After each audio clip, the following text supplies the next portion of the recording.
السلام علیکم ورحمۃ اللہ وبرکاتہ۔ خلاصۃ القرآن کی 19ویں ویڈیو میں آپ کا خیر مقدم ہے۔ آج ہم آپ کے سامنے 19ویں پارے کا خلاصہ بیان کر رہے ہیں۔ رکوع نمبر 3۔ بسم اللہ الرحمن الرحیم۔ وقال الذين لا يرجون لقاءنا لولا أنزل علينا الملائكة أو نرى ربنا لقد استكبروا في أنفسهم وعتوا عتوا كبيرا۔ اس رکوع میں آخرت کا ایک منظر دکھایا گیا ہے کہ کفار قیامت میں اپنی عقلوں پر ماتم کرتے ہوئے دنیاوی زندگی پر افسوس کریں گے کہ انہوں نے قرآن کریم سے فائدہ نہ اٹھایا، رسول اکرم صلی اللہ علیہ وسلم کی بات نہ مانی، فلاں کو اپنا خیر خواہ اور کارساز کیوں سمجھا، اور جن اعمال کو ہم اچھا سمجھتے رہے وہ بھی آج بے حیثیت ہو گئے۔ وہ دن کفار پر بڑا سخت ہوگا، ان کے بالمقابل اہل جنت اللہ تعالیٰ کی نعمتوں سے لطف اندوز ہوں گے۔ قرآن کریم کی تعلیمات کو ترک کرنے والوں کے لیے ایک مضمون وارد ہوا ہے کہ رسول اکرم صلی اللہ علیہ وسلم ایسے لوگوں کے خلاف دعویٰ کریں گے کہ اے میرے رب، میری اس قوم نے قرآن کریم کو چھوڑ رکھا تھا۔ اللہ ہمیں قرآن کریم پر عمل کی توفیق بخشے، آمین۔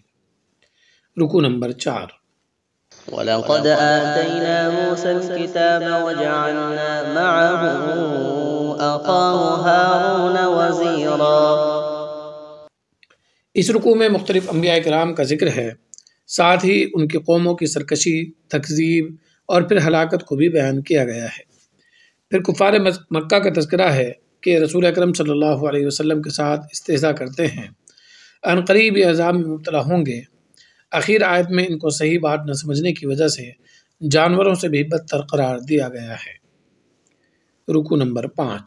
أَلَمْ تَرَ إِلَى رَبِّكَ كَيْفَ مَدَّ الظِّلَّ وَلَوْ شَاءَ لَجَعَلَهُ سَاكِنًا ثُمَّ جَعَلْنَا الشَّمْسَ عَلَيْهِ دَلِيلًا۔ اس رکوع میں اللہ تعالیٰ کی قدرت اور چند انعامات کو بیان کیا گیا ہے کہ اسی نے انسانوں کے لیے سورج اور چاند بنائے، رات دن کا نظام قائم کیا، ہوائیں چلائیں، انسانوں اور چوپایوں کے لیے سبزہ اگایا، دریا میں میٹھا پانی بہایا، خونی اور سسرالی رشتہ داری کے ذریعے انسانوں کو قوت دی۔ لیکن اس کے باوجود یہ کفار اللہ کو چھوڑ کر ایسی چیزوں کو خدا قرار دیتے ہیں جو نفع نقصان کے بالکل مالک نہیں ہے۔ آخر میں رسول اکرم صلی اللہ علیہ وسلم کو اللہ تعالیٰ پر توکل کا حکم دیا گیا ہے۔ رکوع نمبر 6۔ تبارك الذي جعل في السماء بروجا وجعل فيها سراجا وقمرا منيرا۔ اس رکوع میں اولاً اللہ تعالیٰ کی کچھ نشانیوں میں غور و فکر کی دعوت دی گئی ہے، اس کے بعد اللہ تعالیٰ نے اپنے مخصوص اور مقبول بندوں کی کچھ صفات ذکر کی ہیں کہ وہ زمین پر اکڑ کر نہیں چلتے بلکہ تواضع اختیار کرتے ہیں، فضول بحث میں نہیں پڑتے بلکہ ایسی جگہ سے بچ کر نکل جاتے ہیں، راتوں میں اللہ کے سامنے سجدہ ریز ہوتے ہیں، دلوں میں ہمیشہ قیامت کا خوف رہتا ہے اور جہنم سے بچنے کے لیے اللہ سے دعا گو رہتے ہیں، فضول خرچی اور بخل کی درمیانی راہ پر چلتے ہیں، انسانی جان کا احترام کرتے ہیں، بے حیائی اور برے کاموں سے بچتے ہیں، جھوٹ بولنے اور جھوٹی گواہی دینے سے گریز کرتے ہیں، اللہ تعالیٰ کی آیات پر غور و فکر کر کے نصیحت حاصل کرتے ہیں، اور اچھی ازدواجی زندگی کے لیے بیوی کی نیکی اور اولاد کی فرمانبرداری کی دعا کرتے ہیں۔ سورہ شعراء۔ اس مکی صورت میں 11 رکوع اور 227 آیات ہیں۔ رکوع نمبر 1۔ بسم اللہ الرحمن الرحیم۔ طاسیم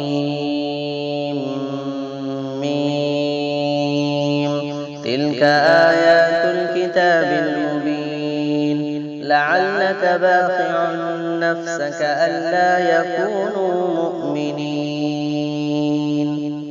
سورت کے آغاز میں رسول اکرم صلی اللہ علیہ وسلم کی قلبی کیفیت اور دلی طلب کو بیان کیا گیا ہے جو کفار کے ایمان قبول نہ کرنے کی وجہ سے تھی، جس پر آپ صلی اللہ علیہ وسلم کو اللہ تعالیٰ کی جانب سے متنبع کیا گیا کہ اگر یہ لوگ ایمان نہ لائیں تو کیا آپ اپنے آپ کو اسی غم میں ہلاک کر لیں گے؟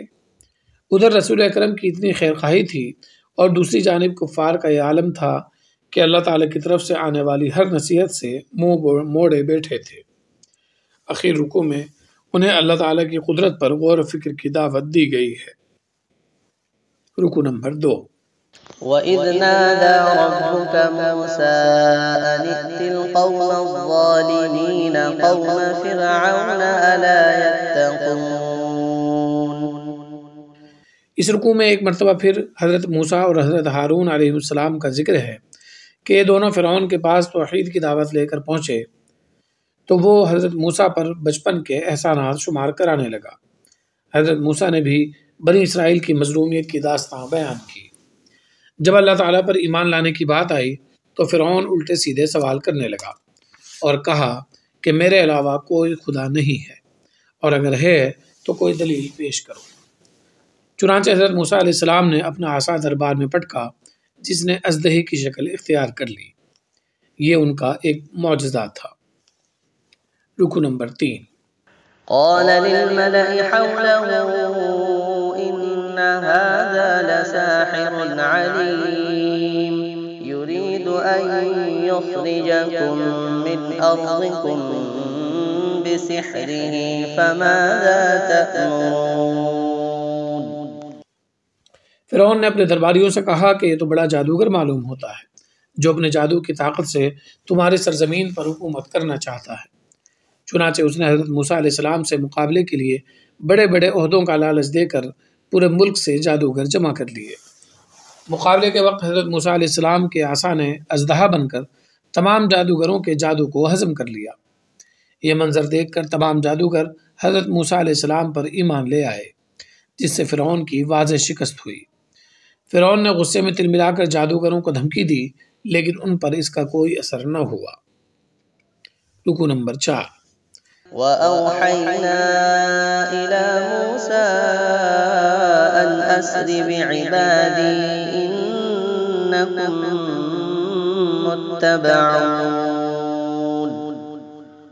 حضرت موسیٰ علیہ السلام کو حکم ہوا کہ بنی اسرائیل کو راتوں رات لے کر نکل پڑے۔ چنانچہ ادھر انہوں نے کوچ کیا اور ادھر فرعون کو اس کا علم ہو گیا۔ اس نے اپنے عظیم لاؤ لشکر کے ساتھ بنی اسرائیل کا تعاقب کیا۔ بنی اسرائیل کے سامنے دریا تھا اور پیچھے فرعون کا لشکر جرہ۔ چنانچہ حضرت موسیٰ نے اپنا عصا دریا پر مارا تو دونوں جانب کا پانی ٹھہر گیا، ایک رستے کی شکل اختیار کر گیا۔ حضرت موسیٰ پوری قوم کو لے کر دریا پار کر گئے جبکہ فرعون اور اس کا لشکر درمیان ہی میں غرق ہو گئے۔ رکوع نمبر 5۔ وَاتْلُ عَلَيْهِمْ نَبَأَ إِبْرَاهِيمَ إِذْ قَالَ لِأَبِيهِ وَقَوْمِهِ مَا تَعْبُدُونَ قَالُوا نَعْبُدُ أَصْنَامًا فَنَظَلُّ لَهَا عَاكِفِينَ۔ اس رکوع میں حضرت ابراہیم علیہ السلام، ان کے بت پرست والد اور قوم کا ذکر ہے۔ حضرت ابراہیم علیہ السلام نے انہیں بہت پیارے اور معقول انداز میں شرک کی مذمت سمجھانے کی کوشش کی، لیکن وہ آبائی تقلید کا حوالہ دیتے رہے۔ حضرت ابراہیم علیہ السلام نے اللہ کی قدرت و عظمت کے بارے میں بتایا لیکن ان کی قوم نہ مانی۔ اس کے بعد جہنم کا ذکر ہے کہ وہاں یہ معبودان باطلہ ذرا بھی کام نہ آئیں گے بلکہ وہ تو خود اوندھے منہ جہنم رسید ہوں گے۔ رکوع نمبر 6۔ كذبت قوم نوح المرسلين إذ قال لهم أخوهم نوح ألا تتقون۔ اس رکوع میں حضرت نوح علیہ السلام کے واقعے کو دہرایا گیا ہے کہ انہوں نے قوم کو توحید کی دعوت دی لیکن ان کی جانب سے سرکشی اور کفر بڑھتا گیا حتیٰ کہ اللہ کے عذاب نے ایک طوفان کی شکل میں ان کفار کو تہس نہس کر دیا۔ رکوع نمبر 7۔ كذبت عاد المرسلين إذ قال لهم أخوهم هود ألا تتقون إني لكم رسول أمين فاتقوا الله وأطيعون۔ اس رکوع میں قوم عاد کا ذکر ہے جن کی جانب حضرت ہود علیہ السلام کو بھیجا گیا تھا۔ انہوں نے قوم کو توحید کی دعوت دی لیکن قوم اپنی طاقت و قوت اور بلند و بالا عمارتوں کے خمار میں رہی اور حضرت ہود سے کہا کہ آپ چاہیں ہمیں سمجھائیں یا نہ سمجھائیں، ہمیں کوئی فرق نہیں پڑتا۔ اس کے بعد اللہ کے عذاب نے انہیں بھی اپنی چپیٹ میں لے لیا اور سب کے سب ہلاک ہو گئے۔ رکو نمبر 8۔ كذبت ثمود المرسلين إذ قال لهم أخوهم صالح ألا تتقون۔ اس رکوع میں قوم سمود اور ان کے نبی حضرت صالح علیہ السلام کا ذکر ہے۔ ان کی قوم بھی پہاڑوں کو تراش کر گھر بناتی تھی اور اپنی طاقت و قوت پر ناز کرتے ہوئے دنیاوی زندگی میں مست تھی۔ حضرت صالح علیہ السلام سے انہوں نے معجزے کا مطالبہ کیا، چنانچہ پہاڑ سے ایک اونٹنی نمودار ہو گئی جس کی حفاظت کا ذمہ اسی قوم کا تھا، لیکن انہوں نے اس اونٹنی کو قتل کر ڈالا، جس کی پاداش میں یہ بھی عذاب الہی کے مستحق ہوئے۔ رکو نمبر 9۔ كذبت قوم لوط المرسلين إذ قال لهم أخوهم لوط ألا تتقون إني لكم رسول أمين فاتقوا الله وأطيعون۔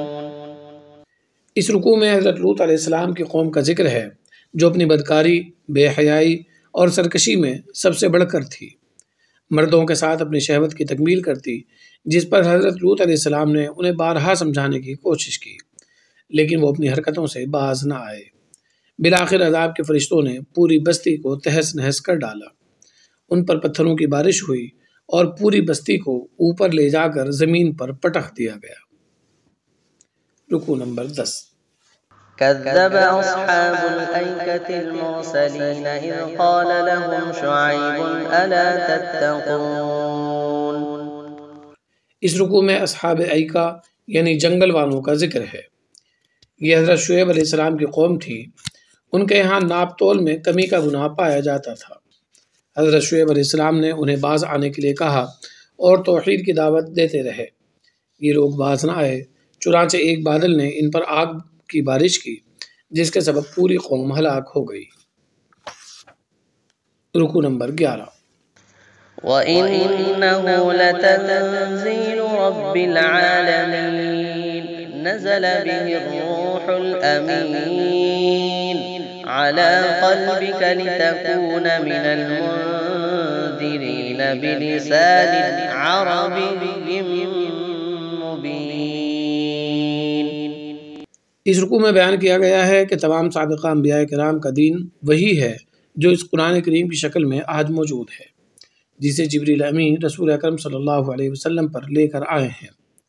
توریت کے علماء بھی اس سے واقف ہیں، لیکن اس کے ساتھ بھی وہی ہوا جو سابقہ انبیاء کرام کے ساتھ ہوا تھا، یعنی اسے جھٹلایا گیا، قیامت کی دھمکی دی گئی تو اس کا بھی مذاق اڑایا گیا، رسول اکرم صلی اللہ علیہ وسلم کو تسلی دی گئی اور حکم دیا گیا کہ اپنے قریبی رشتہ داروں میں دعوت و تبلیغ جاری رکھیں، اللہ پر بھروسہ رکھیں جو آپ کی جد و جہد اور شبانہ روز محنتوں سے واقف ہے۔ آخر صورت میں شعراء کی مذمت کی گئی ہے، تاہم جن شعراء میں ایمان اور عمل صالح کی صفات پائی جائیں اور وہ ذکر خداوندی سے غافل نہ ہوں، انہیں اس مذمت سے مستثنیٰ کیا گیا ہے۔ سورہ نمل۔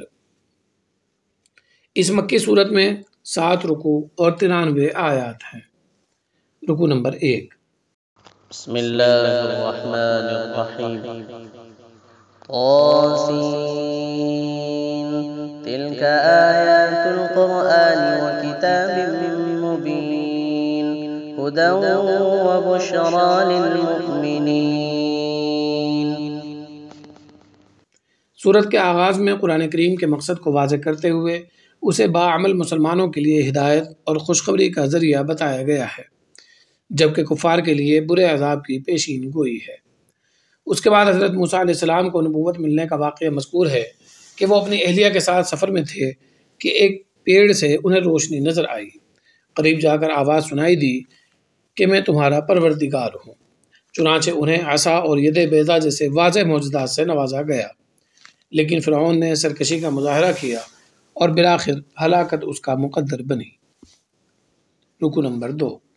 وَلَقَدْ آتَيْنَا دَاوُودَ وَسُلَيْمَانَ عِلْمًا وَقَالَ الْحَمْدُ لِلَّهِ الَّذِي فَضَّلَنَا عَلَى كَثِيرٍ مِّنْ عِبَادِهِ الْمُؤْمِنِينَ۔ اس رکوع میں اولاً حضرت داؤد اور حضرت سلیمان علیہ السلام کی نبوت اور علم و حکمت کا ذکر ہے۔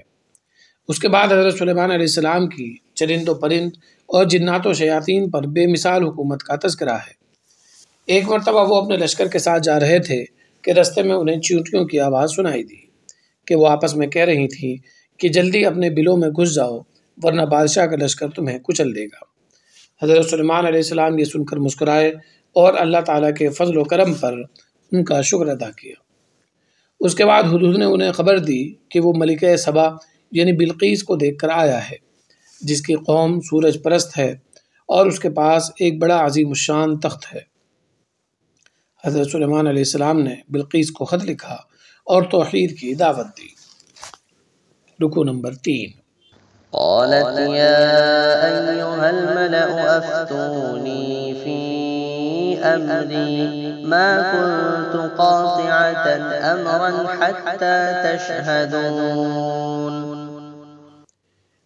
بلقیس نے خط دیکھا تو اپنے وزیروں سے مشورہ کیا اور حضرت سلیمان علیہ السلام کے لیے قیمتی تحفے اور ہیرے جواہرات بھیجے۔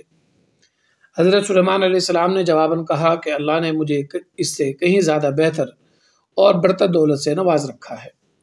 انہوں نے قاصد سے کہا کہ تحفے واپس لے جاؤ اور جنگ کی تیاری کرو۔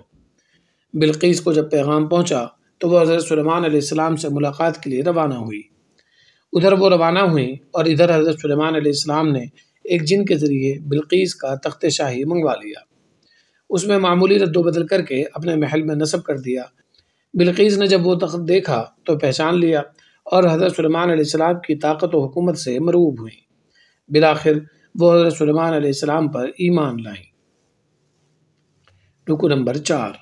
وَلَقَدْ أَرْسَلْنَا إِلَى ثَمُودَ أَخَاهُمْ صَالِحًا أَنِ اعْبُدُوا اللَّهَ فَإِذَا هُمْ فَرِيقَانِ يَخْتَصِمُونَ۔ اس رکوع میں حضرت صالح علیہ السلام کی قوم کا ذکر ہے کہ وہ حضرت صالح کی باتوں کا مذاق اڑاتے اور کہتے کہ اللہ کا عذاب جلدی لے آؤ۔ چنانچہ شہر کے چند لوگوں نے مل کر حضرت صالح کو قتل کرنے کی سازش کی کہ ہم رات کے اندھیرے میں انہیں قتل کر کے بھاگ جائیں گے اور لوگوں کے پوچھنے پر کہہ دیں گے کہ ہم تو وہاں موجود ہی نہ تھے۔ یہ سازش مکمل ہوتی اس سے پہلے اللہ تعالیٰ کے عذاب نے ان سب کو ہلاک کر دیا اور مومنین کو نجات دی۔ اخیر رکوع میں حضرت لوط علیہ السلام کی قوم کا بھی کچھ ذکر ہے، ان کی بدکاری و بے حیائی اور پھر کفر و سرکشی، جس کے نتیجے میں اللہ نے ان پر پتھروں کی بارش کی اور سب ہلاک ہو گئے۔ قُلِ الْحَمْدُ لِلَّهِ وَسَلَامٌ عَلَىٰ عِبَادِهِ الَّذِينَ اصْطَفَىٰ اللَّهُ خَيْرٌ أَمَّا يُشْرِكُونَ۔ خلاصۃ القرآن کا یہ سلسلہ آپ کو کیسا لگ رہا ہے؟ برائے مہربانی اپنا تبصرہ کمنٹ باکس میں درج کریں اور ویڈیوز کو شیئر کریں تاکہ قرآن فہمی کا سلسلہ عام ہو۔ والسلام علیکم ورحمۃ اللہ وبرکاتہ۔